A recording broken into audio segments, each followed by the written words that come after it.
युद्धजन्य परिस्थितीचा फटका आता थेट पुण्यातील सावित्रीबाई फुले पुणे विद्यापीठातील रिफॅक्टरी जे भोजनालय आहे त्याला बसलेला आहे। आपण पाहतोय की या ठिकाणी हे सगळे विद्यार्थी जे आहेत ते एलपीजी संकट दूर करा या मागणीसाठी आंदोलन करत आहेत।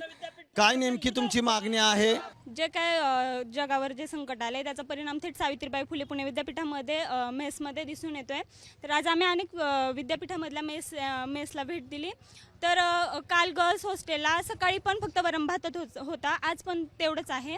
आणि प्रशासनाने पण त्यांच्याशी चर्चा केली आहे, पण प्रशासनाने असे सांगितलं आहे तुम्ही काही द्या पण चालू ठेवा फक्त, पण काही समस्या सोडवण्यावर त्यांचं लक्ष दिसत नाही तिथं। तेलाच्या आणि गॅसच्या किमतीमध्ये वाढ झालेली आहे आणि यावरती मोदी सरकार कोणत्याही प्रकारचं ठोस पाऊल उचलत नाहीये, कोणत्याही प्रकारचं आपल्या सर्वसामान्य नागरिकांच्या बाजूने पाऊल उचलत नाही आणि याचा थेट परिणाम सावित्रीबाई फुले पुणे विद्यापीठातील मेसवरती दिसून येत आहे।